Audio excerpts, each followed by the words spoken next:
Last year, when we began this podcast, I called it an inquiry, just to give it a framing device, a cool, episodic way to talk about Titanic every week. But it has surprisingly become the perfect name to call our podcast because over these 30 episodes, this has genuinely become a bit of an inquiry at this point because, to the best of my knowledge, where else can you go to just blow past the rumors, theories, newspaper articles, documentaries, Hollywood movies, even some of the books, and get a direct line to the source material for all of those Titanic retellings, survivor testimony? Like a proper inquiry, Witness Titanic aims to remove the variables of storytelling, aka our human desire for black and white, good and evil. The more drama, the better the story, the further its reach. We aim to remove all of that and cut Titanic sinking down to the truth, so we might better understand what really happened in April of 1912 in the middle of the Atlantic Ocean. Well, today on Witness Titanic, we will once again blow past the rumors, theories, newspaper articles, and documentaries and give you a direct line to the source. But for the first time on Witness Titanic, we won't be talking about the Titanic tragedy. We will be talking about the Titan tragedy.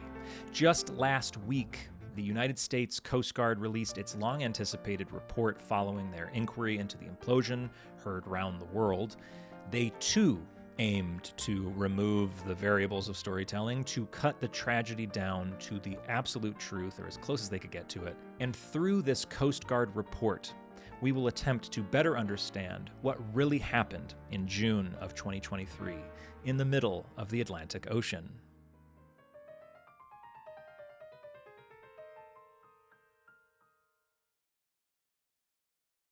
Folks, welcome to a very special episode of Witness Titanic. We are setting aside the 1912 testimony in favor of an investigation that was conducted last year. A few points before we begin. This entire 300-plus page report is available online for you to read, just like the entire Titanic inquiries are available out there.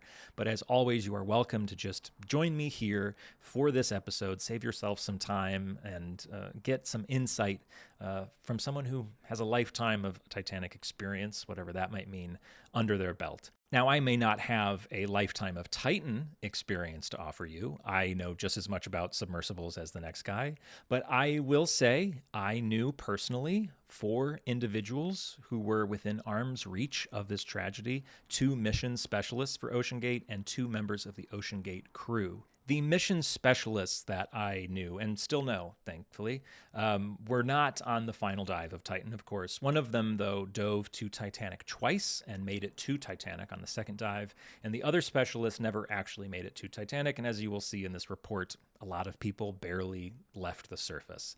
And I knew 2 of the OceanGate crew members, one of which was a guest on this podcast last season. He actually gets a really sweet moment in one of the Titan documentaries, if you saw that. And then the other, of course, P.H. Nargeolet, one of the victims of the tragedy.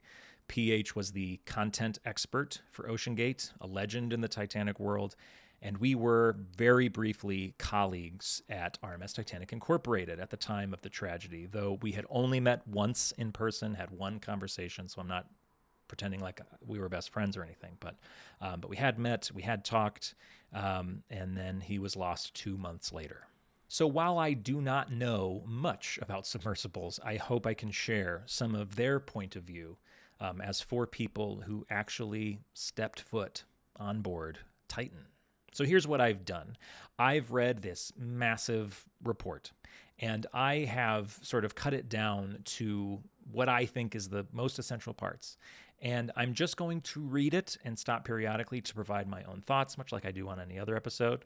I've actually cut it from 300 and something pages down to just 25. My hope is by the end of this episode, you have a more accurate understanding, a more calm and simple understanding of what caused this tragedy. And you have a jumping off point for you to do your own research. Basically, the same thing I hope for every episode of Witness Titanic is my hope for this one. So consider this a bit of an audiobook of a summary of the Coast Guard's report into the Titan tragedy. If you've already seen the report, if you've already gone through it or you plan to, then you can skip this fully, unless you value my opinion for some reason.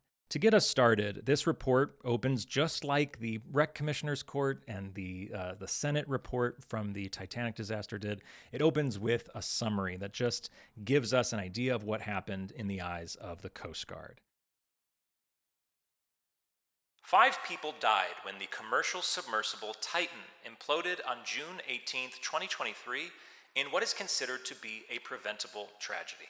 The U.S. Coast Guard's Marine Board of Investigation into the fatal incident found that OceanGate's failure to follow established engineering protocols for safety, testing, and maintenance of their submersible was the primary causal factor.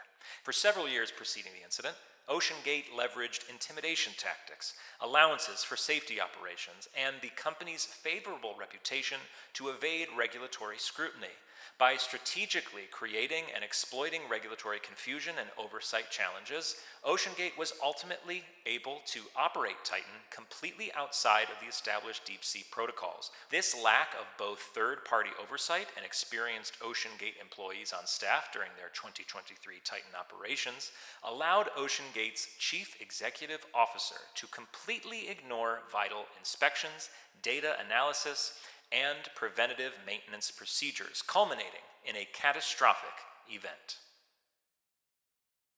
So what's been very interesting for me reading this report, I've read so many Titanic reports, Titanic documents, documentaries, etc., books, and they all follow the same structure, more or less. And in more books than not, the first chapter starts with, the Titanic was built in Belfast, Ireland by Harland and Wolff. It's just like the opening sentence of most Titanic things. It's the beginning of her story.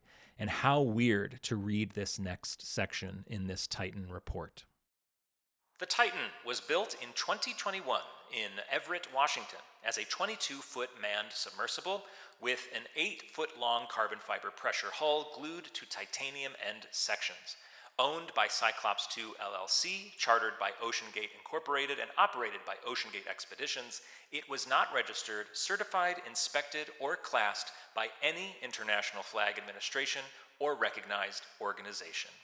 I feel like that's the equivalent of saying Titanic was often considered unsinkable and sank on her maiden voyage. Like, these words are going to be retold for a century, like Titanic has been. It's the parallels are almost laughable at this point. There's one other part of this description of what Titan was when it was built that's really worth mentioning, aside from the fact that it was a carbon fiber hull. If you're very, very new to this Titan disaster, the big thing to know about the Titan submersible is it was built with carbon fiber as opposed to a full titanium sphere, which is the normal thing that you do with a submersible. Every submersible that's ever gone to Titanic has been a titanium sphere. That's just the normal way you build a submarine, a submersible. But OceanGate insisted on this being a carbon fiber, more of a cylindrical shape so more people could fit inside. It really went against every bit of knowledge that people had of submarines. But the other thing that needs to be known for the future is those 2 titanium domes that were glued to the carbon fiber part. One of them opened. It was a hatch, so you can get in and out, and it was secured to the forward segment with 18 bolts. Remember that for later. And last thing to know from this section, per the OceanGate Titan specifications page, the Titan could accommodate 5 persons with a maximum operating depth of 4,000 meters. That's just a little bit deeper than the Titanic wreck was, but that is important to know. They said Titan had an operating depth of 4,000 meters.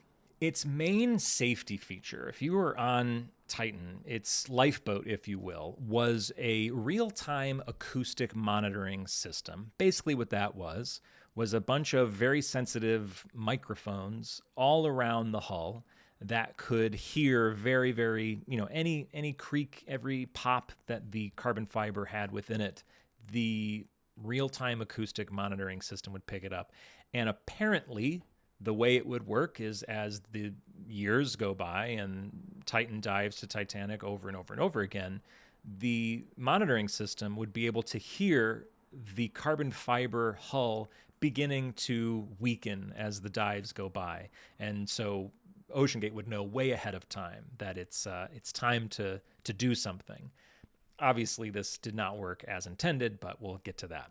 And of course, the report does list the unfortunate victims of this tragedy. There was Richard Stockton Rush III, chief pilot and chief executive officer of OceanGate.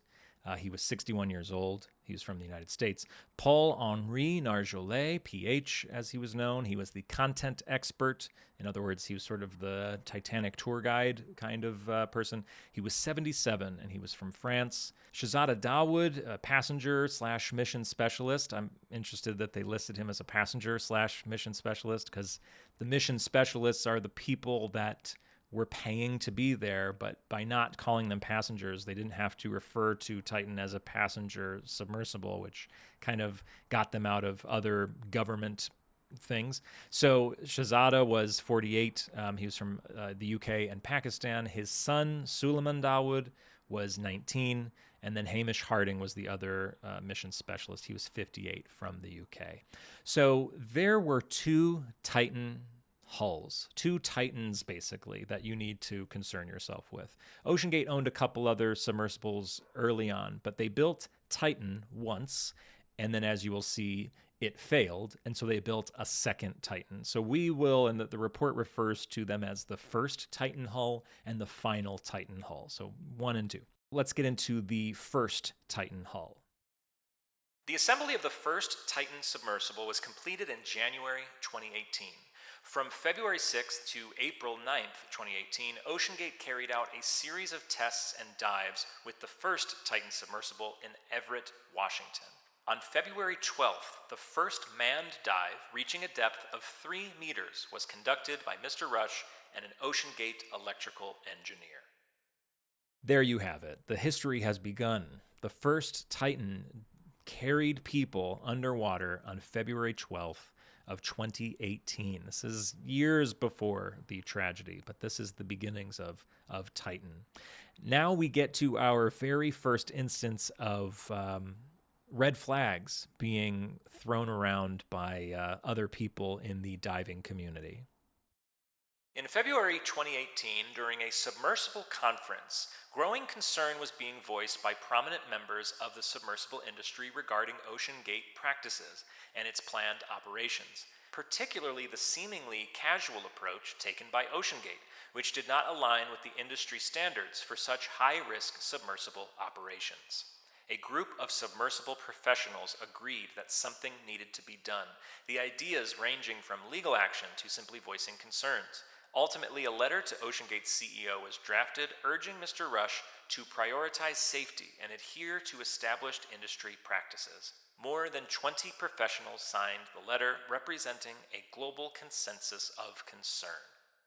Pretty wild that we're back in 2018. We are 5 years before anybody loses their life due to Titan or anyone, and we have a group of divers saying, this is dangerous, what's going on. And they were worried about the lackadaisical nature of Rush and his confidence, but also the idea that this was going to be a carbon fiber hull, which had never really been used before. There's no way to test its safety in the way that you can with a titanium sphere, as these men and women would have been used to. So this is an incredible thing happening in 2018. Now, shortly after this conference, the OceanGate company intended to go on their first expeditions to Titanic.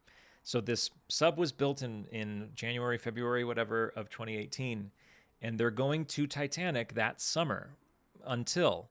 On April 30th, 2018, during vessel checks, the team observed sporadic electrical system behavior and concluded that, although the Titan had not been directly struck by lightning, it sustained severe component damage due to overcurrent potentially generated by a nearby lightning strike. This resulted in the 2018 expedition being canceled. The amount of times that something steps in to stop Titan from going down is frightening, and this is the first natural one. So we have a group at a conference saying, don't do this. And now we almost have Mother Nature saying, don't do this. So on May 16th, 2018, OceanGate announced the cancellation of the 2018 Titanic expedition through a blog post. The post cited complications caused by weather, stating that since a 4,000-meter dive could not be achieved at least 45 days prior to the expedition, the mission was postponed to 2019. Wild. But there was a quick turnaround. Rush got things back on track on June 26, 2018. The first Titan hull successfully reached a depth of 4,000 meters during an unmanned dive. So for the first time, a Titan submersible has reached the depths of Titanic successfully. Good news. On December 12th, 2018, Mr. Rush conducted a solo manned dive aboard the Titan to a depth of 3,939 meters. In an OceanGate blog post, the company stated not only did this dive completely validate OceanGate's innovative engineering and the construction of Titan's carbon fiber and titanium hull, but it also means systems are a go for the 2019 Titanic Survey Expedition, the world's deepest adventure, scheduled to begin next summer. Titan has gone to the depths of Titanic once, and they are currently selling tickets, so to speak, for the 2019 expedition off of that one dive. On April 17th, for Dive 47, Mr. Rush piloted the Titan with 3 additional persons aboard to a depth of 3,760 meters. So not quite to Titanic's depth, but there were 3 people on board. So the first passengers were taken aboard Titan on April 17th, 2019. But it did not go so well. A few days later, one of those 3 individuals sent an email to Mr. Rush stating the following. While I think your concept of a real-time acoustic monitoring system is sound, I am not sure it applies in this case. The acoustic signatures we observed yesterday do not appear to correspond with typical failure modes such as adhesive bond failure, delamination of air cavities, or random fiber breakage. In my assessment, the sounds we heard seemed indicative of a localized flaw or defect in the hull structure being subjected to significant external pressures, resulting in crushing or damage. The intensity and persistence of the sounds, particularly their continuation at depth, coupled with the sounds recorded around 300 feet that suggested a release of stored energy, point to the possibility of a specific area of the hull material experiencing progressive degradation or becoming spongy.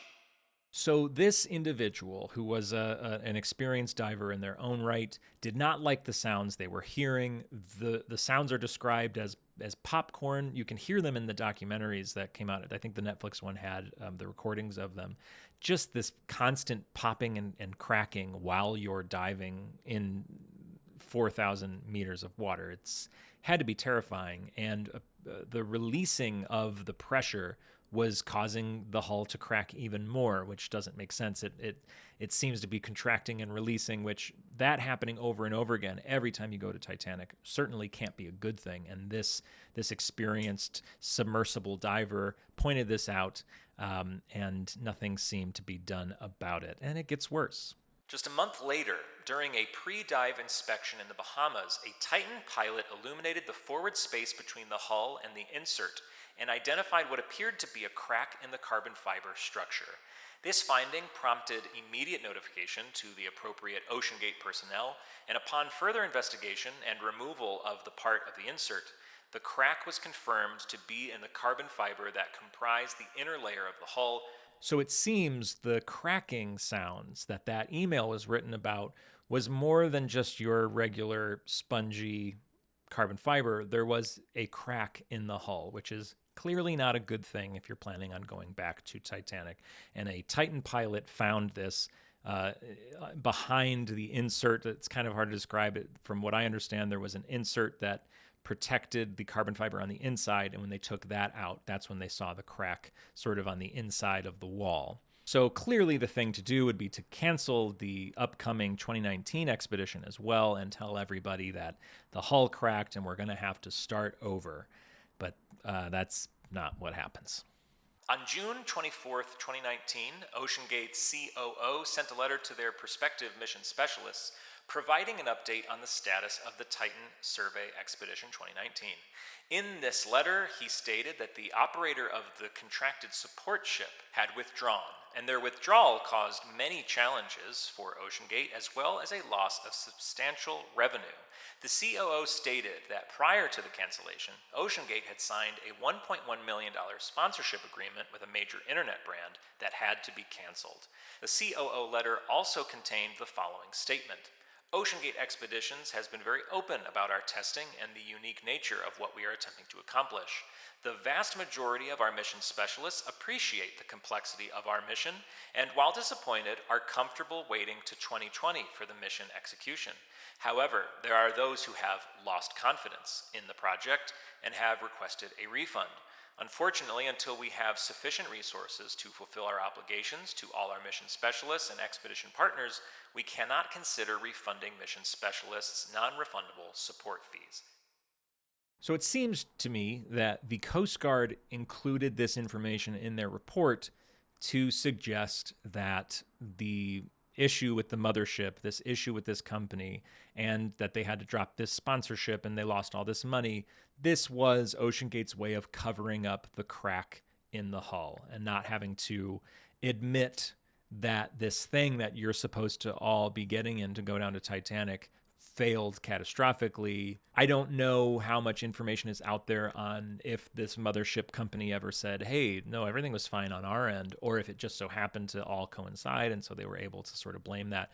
But what matters most is that this letter, and this is from the report, the letter, nor any other separate correspondence, disclosed that there was a crack found in the carbon fiber hull of the first Titan, which rendered it incapable of reaching the depths of Titanic. So this crack was never mentioned, and members of the OceanGate company were encouraged to keep it under wraps. These are not great signs for things to come. Thankfully, this does bring us to the second hull of Titan. So they do end up sort of scrapping that first hull. They don't just keep sending it down there, but for a moment, Mr. Rush deemed it operational at a D-rated depth. And that decision apparently caused significant internal tension, and employees were instructed to keep the crack a secret. So he wanted to kind of keep the submarine operational in some way, but it certainly wasn't going to go to Titanic. So back to the report. Just 1 week after the pressure hull for the original Titan was derated, OceanGate issued a press release announcing plans to construct 2 additional submersibles, Cyclops 3 and Cyclops 4, designed to operate at depths up to 6,000 meters. Additionally, the company indicated that applications were being accepted for mission specialists to join upcoming expeditions. So not only do they not announce that there was a crack in the first hull of Titan, and they seem to blame it on the mothership issue and losing a sponsorship. Oh, and I didn't even mention that I don't know how you can read it any other way, but that letter to the people who had already bought their tickets to go to Titanic, to say that some of you will be supportive of us and some of you won't be, it just seems so obvious that they are sort of pressuring them into, keep your faith in us, don't give up, keep, delay till the next year. We probably won't be able to give you your money back anyway. It's that whole letter is very shady to me. I don't like that letter at all. But not only do they send that letter and not mention the crack in the hull, but they announce that they're going to build 2 more, which they clearly don't have the money to do. And worst of all, while this is going on, while they do not have a submersible that can reach Titanic and the one that they had literally cracked, they are accepting more applications for mission specialists to join upcoming expeditions. I don't know when the 3 individuals who were on the Titan when it imploded, I don't know when they applied, but it's very possible they applied right now when OceanGate really should not have been selling this stuff, but they need the money. They need the money to build a new submersible if they're going to, and they can't give the money back because they spent it on the last one. So they begin work on Titan II, the final Titan hull that will be the one that we will be talking about for the rest of this episode. And to make something like this, what they do is they make a smaller model of it and put it under intense pressure. So if it implodes, if it fails for some reason, they didn't spend money on the full thing. It's just a model of it, but it's the same kind of material, so it should still work. So this is from the report here. On July 27th, 2020, OceanGate conducted pressure testing on a 1/3 scale model of their hull. The test resulted in a catastrophic failure. A subsequent analysis determined the hull failed at approximately 3,000 meters. So about 1,000 meters before Titanic, it failed. And that's a good number to keep in mind for the end of this episode. Now, despite this catastrophic failure of this hull, more tests were done. I think another model was made and it did a little better. They decide to move forward with building the full thing. So another Titan hull is made. There are so many problems along the way from what I've read in this report. I won't bore you with all those details, but there were issues with the carbon fiber winding process. They had to start it over many times. There were all these imperfections in it that aren't a good sign. They finally figured out a way to do it. It was the most expensive way to do it, and Rush at first kind of pushed against doing it this way, but everyone agreed the only way this hull is going to work is if we spend the money to make it work. So he eventually relents, and then they make this hull. They built the first one in 2018. They were going to be going on expeditions in 2018, 2019, 2020, but COVID, of course, made that even more difficult, and the crack in the hull. So just everything's going terribly, but they really want to go out on expeditions in 2021. They aimed to reach Titanic, which is about 3,840 meters. But this hull that's going, the final Titan hull, had only completed 11 operational dives and only had someone on board to a depth of about 170 meters. So this hull has not reached the depth of Titanic with anyone in it. So we have reached Expedition 2021. So all of these expeditions had multiple missions. They had about 5 each. So how it would work is for 10 days, a mission would go out to Titanic, dive. The people, the mission specialists who paid to be there would get to go down, and then they'd return to St. John's, the port that they were porting out of, and then the next mission would start. And this would happen 5 times, and then that would be Expedition 2021. And they did this 3 times in 2021, 2022, and 2023. On June 28th, this mission, Mission 1 of Expedition 2021, officially began. So the original hull was built in 2018, and finally in June of 2021, an expedition actually happens. The fees for an OceanGate mission specialist to join them, to participate on the dive, was $105,129. So that's how much you have to pay to join. On June 30th, 2021, after arrival to the coordinates of the Titanic wreck site, the Titan conducted its first dive on the site, which was recorded as Dive 61. The max depth achieved on the dive was 7 meters. After the aborted dive, the Titan and Lars platform, which is how they got Titan in and out of the water, they were towed back to the stern of the mothership for recovery operations. While the Titan and Lars were being pulled up the stern ramp and onto the stern of the mothership, OceanGate experienced their first incident of the 2021 expedition when the forward 3,000-pound titanium dome sheared off the Titan. And this is the description of that event from someone on board. When they were pulling it back up onto the deck, I believe what happened was that it came up and the crane was pulling it up the ramp. It got to a point where it was seesawing, you know, the flat plane of the deck, and then there's this angled plane of the ramp, which is steep, probably a little too steep.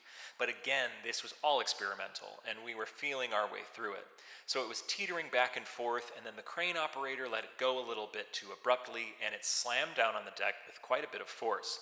Now, the complicating factor was that a decision had been made to only install 4 of the bolts in the 3,500-pound titanium dome. The thought was that once the ship went, or the Titan went to that depth, that the pressure would be so intense that you wouldn't need any bolts. You wouldn't be able to pry it off with a jack. They were trying to minimize the time it took to get the mission specialists out of the Titan after the mission ended. That decision was made. So, long story short, I told you earlier, these titanium domes were attached to the ship, to the hull, with 18 bolts, but it was decided to only use 4 because once you get underwater, it really doesn't need to be pushed anymore. You just need those 4 bolts for the initial descent, and then it's easier to get people in and out. But when this kind of out of the ordinary movement happened, those 4 bolts were ripped off the hull, and the dome fell off. Not a great sign. And this is the first ever dive to Titanic, and they only made it a couple meters underwater. Let's jump to Mission 2. There was another mishap during Mission 1, but we honestly just don't have the time to go through every single incident. Mission 2, there was a bit of an issue on July 9th. The final Titan conducted Dive 63 with Mr. Rush, a co-pilot, one content expert. The dive lasted 16 hours and reached a depth of 3,840 meters. This was the first time the final Titan hull made it to the depth of the Titanic wreck site. However, during the dive, the Titan had difficulty with tracking its locations and did not ultimately locate the Titanic wreck. But it gets worse. The electric motors controlling Titan's drop weight system failed, and the crew was unable to surface on schedule. The crew aboard the Titan attempted to repair the malfunction by rewiring the drop weight motor actuator, but their efforts were unsuccessful.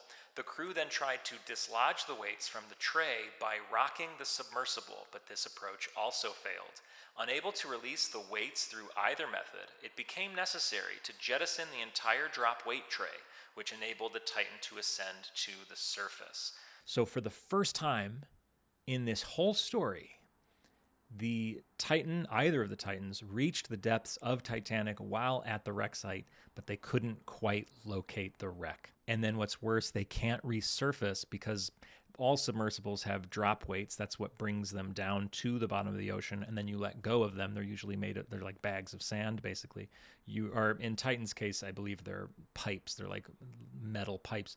You drop those, and then you naturally return to the surface. But if you can't drop those, you're not going anywhere. And so Titans seem to have multiple levels of dropping weights. You could drop one at a time, and that would raise you up at various speeds. But you could also drop the entire tray as sort of an emergency. But as we'll see later, you really don't want to do that, because if you drop the tray, there is no going back to Titanic on that dive. Now you got to go on that mission. Now you got to go back to St. John's and get a new tray. They didn't have a backup. So you really don't want to do that if you can avoid it. And they had to do it here because the drop weights wouldn't drop, so they dropped the whole tray and they were able to ascend. Phew. On July 19th, 2021, during Dive 65, while in the vicinity of the Titanic wreck site, the Titan encountered another problem with its drop weight system, similar to Dive 63, which prevented the crew from releasing the drop weights. According to communications from the ATM system, the Titan's crew inquired with their surface support team on the mothership about the temperature at the Titanic wreck site. Because they were contemplating the potential need to descend back to the ocean floor and remain there until the Titan's squibs released the emergency drop weights. The squibs were in place as a safeguard to release weights automatically after a dive duration of approximately 24 hours in case of an emergency that prevented the use of Titan's primary drop weight systems. The mission director, who was overseeing Dive 65 from the mothership, instructed the pilot, Mr. Rush, to return to the surface by dropping the Titan's weight tray. However, Mr. Rush responded by asking for more time to consider the mission director's order. Mr. Rush was reluctant to release the Titan's weight tray because there were no spare weight trays available, and doing so would prevent the Titan from conducting any additional dives for the remainder of the expedition. Instead, Mr. Rush remained persistent that he would rather wait the 24 hours for the sacrificial squibs to discharge the additional weight required to allow Titan to ascend slowly to the surface. So that's a lot of information. Basically, there were the drop weights that they could drop, but when those wouldn't drop, they could drop the whole weight tray, or there was a system that would release emergency weight and they would return to the surface. They just had to wait 24 hours for that to happen. And not everybody on board is on board. One of the co-pilots who was on that dive did not want to sit on the bottom of the ocean for 24 hours. He wanted them to drop the weight tray and ascend. He didn't care if it ruined the rest of this mission. He wants to go back to the surface, as I think any kind of normal person would. And he texted, because they could text somehow. They had a system to text the mothership. He texted, "Tell my wife what is going on tonight. Buy me plane ticket." So a member of the OceanGate company, while on the ocean floor next to Titanic, quit via text to the mothership and said, "Call my wife, tell her to get me a plane ticket." That is one of the craziest stories that I learned reading this report that had not crossed my desk yet. What a wild thing to learn that someone quit while on the ocean floor. That is outrageous. After 3.5 hours of troubleshooting and redescending to the bottom, the crew aboard the Titan was able to manipulate the hydraulic pump for the drop weight tray just enough to release a portion of the tray's weights needed to resurface without releasing the entire weight tray. As for the rest of Expedition 2021, Titan completed 3 dives, 66, 67, and 68, and then Mission 5 completed 2 additional dives to Titanic. So things seem to pick up a bit better for OceanGate. So now we move on to Expedition 2022. A year later, the price to be a mission specialist jumped to $250,000, $250,000 to board. And that was in 2022 and in 2023. Which leads us to Mission 1 and one of our largest issues that the Titan would endure. On June 20th of 2022, Titan and a crew conducted Dive 73, which reached a maximum depth of 3,840 meters. So they reached Titanic. But this dive lasted for 27 hours. This was the longest recorded Titan dive ever conducted. A mission specialist on the dive stated to the investigators that when we got back to the surface after about 10 or 11 hours, they had trouble getting us into the submersible's cradle due to the larger waves than when we had launched. So we ended up spending an extra 15 hours in the submersible for a total of 27 hours. That is atrocious. I am not okay with that personally. Claustrophobia to the max. Mission 2, due to the damage from Dive 73, the 27-hour-long dive, and members contracting COVID-19, OceanGate canceled Mission 2. This brings us to Dive 80. And something really important happens here. I made a video about it earlier in the week. You may have seen the Coast Guard, I think, accidentally misrepresents what happens on Dive 80. I will read it and then tell you why I actually think they made a mistake here. On July 15th, 2022, while on Dive 80, the Titan deviated from its operational dive plan and subsequently violated OceanGate's stated look but don't touch posture by entering the Titanic wreck site and becoming entangled in the Titanic wreckage. During the investigation, a mission specialist testified that the Titan subsequently became entangled in debris in the vicinity of the main stairwell of the Titanic wreckage. As the Titan descended for a closer view of Titanic's interior, the Titan became entangled in the Titanic stairwell. The mission specialist sitting next to the content expert who was piloting the Titan at the time testified that he leaned over to say, "It seems that we're stuck."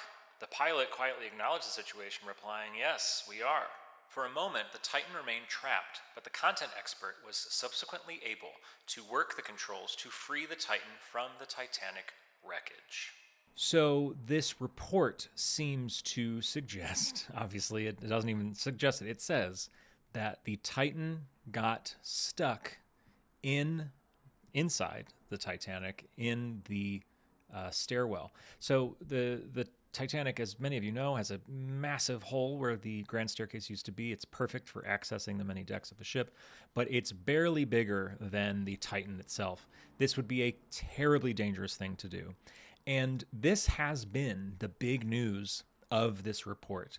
The Titanic world has been losing their collective minds over OceanGate taking Titan into Titanic and getting stuck in the grand staircase. The problem is, I had an issue where I'm reading this, and even this statement that I just read for you is a bit confusing.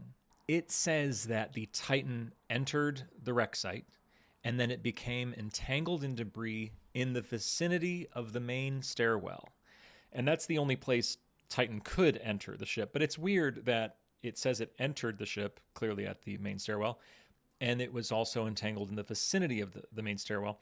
This incident is mentioned 3 or 4 times in this report, and it's described differently each time, and that kind of was a red flag to me.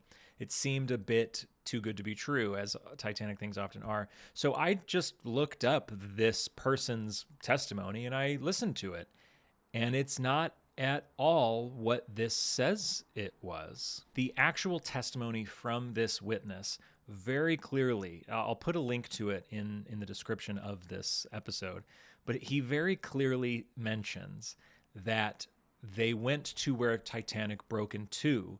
He wanted to see that part of the ship, and that's where they got entangled. And he just mentions, in telling this story, he mentions that they already had gone to see the usual Titanic stops. You know, they saw the bow, they saw the grand staircase, they even descended a little bit into it, but he wanted to see where the ship broke into, and that's where they got stuck. And somehow the Coast Guard kind of truncated this and said that when they descended into the grand stairs, that's when they got tangled. They say it a couple times, and I'm amazed that they did and that no one called this out. Did they not have a Titanic expert on hand to say, hold on, he says they went in the grand staircase, and then he said they went where the ship broke in two. Those are not the same place. Regardless, this made it into this report, and I'm seeing TikToks, I'm seeing YouTube videos, I'm seeing news articles that are using this event as this big revelation. They went into the grand staircase and got stuck. They did go a little bit into the grand staircase, and they did get stuck somewhere else. And those are terrible things. They should not have done those things, and I'm not defending them for doing those things. But I do think it's important that we know the truth here, that we call things out when they are not true. Otherwise, we'll just end up in the same place with Titan that we do with Titanic, which is we don't know what to believe anymore. You read something about Titanic online, and you got to do research because God knows it's probably made up. This is how it starts. So I'm sort of calling this out right now. The Coast Guard made a mistake, and it caused the biggest news in the Titanic year. So we really need to be careful with that. They did not get stuck in the grand staircase, according to this. What's most important about Dive 80 is actually something completely different. This doesn't seem to be a big part. The fact that a skid apparently got caught on a pipe near where Titanic broke in two did not implode the Titan.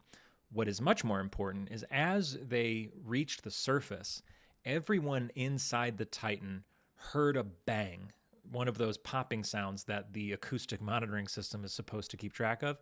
They heard a bang as they reached the surface. And not only did they hear this bang, but it was loud enough that the crew on the surface waiting for the submersible to reach the surface, they heard the bang as well.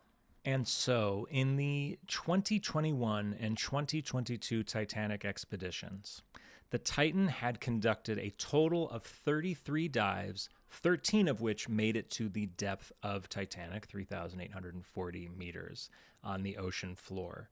Just 13 times in the history of the Titan submersibles, both of them, did they actually reach Titanic. And this would lead us into a very consequential off-season. On July 26, 2022, the Titan, the Lars platform, and associated equipment were demobilized at the Harvey Marine Base in St. John's, Canada.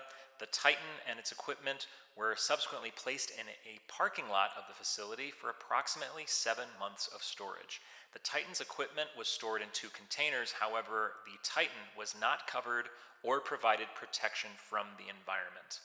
A representative of the Harvey Marine Base was provided with a quote from a vendor to cover the Titan with a form-fitting wrap to assist in protecting it from the elements. The total cost of the service was $1,750 Canadian. A representative of the Harvey Marine Base confirmed that OceanGate never responded to their email, and the service was not provided to protect the Titan's hull. So a $1,750 bill to cover Titan in a form-fitting wrap to protect it from the elements was not paid for or utilized by OceanGate. So for 7 months, this very expensive and, as we know, very sensitive submersible is just sitting in a parking lot in the cold, in the Canadian winter, between these major events in the 2022 expedition with the cracking noise, and then now with the implosion that is upcoming. This has to be a significant thing. This was brought up quite a bit in the documentaries for good reason. This is one of the most unbelievable things, but it actually gets worse. OceanGate's last director of engineering said, "I know we talked about that with Mr. Rush, especially after 2022, that we really wanted to do was bring the sub back, at least to Everett, and pull the insert and just look at the inside of the hull to see if there were any cracks. And it was very frustrating because it was left in St. John's and left on the dock, and we had no way to work on it, no way to look at it. And we were told it was a cost issue, that the cost of shipping it back was prohibitive. They were low on money, and so, we couldn't do that. And really, that was basically around the time that I left."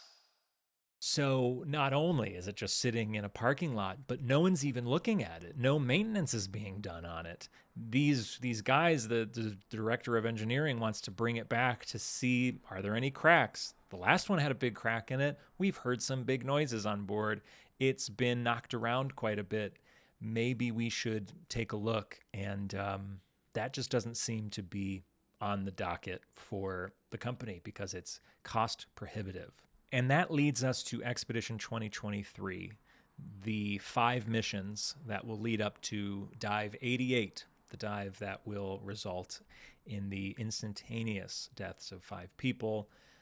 Tragic events are still to unfold here, but we will pick this up in part 2 of our look at the Coast Guard's report. It's an unbelievable set of circumstances that is, surpassed only by Titanic's set of circumstances. I mean, the parallels, as I said earlier, the parallels are just almost laughable. But yeah, we've got plenty to talk about next time. I do have some questions from my patrons that I want to answer about the Titan, and especially concerning that I've been to Titanic on the expedition immediately after, the following year after this happened. And then also, I was able to speak with one of my contacts that I mentioned earlier, one of the 4 people that I knew that were sort of an arm's length from this disaster. I was able to talk with one of them, and we chatted a bit about what it's been like since then. So we'll talk a bit about that as well. But that's all coming next time on Witness Titanic. Thanks for watching. Be kind to each other, Titanic community, and we'll see you then.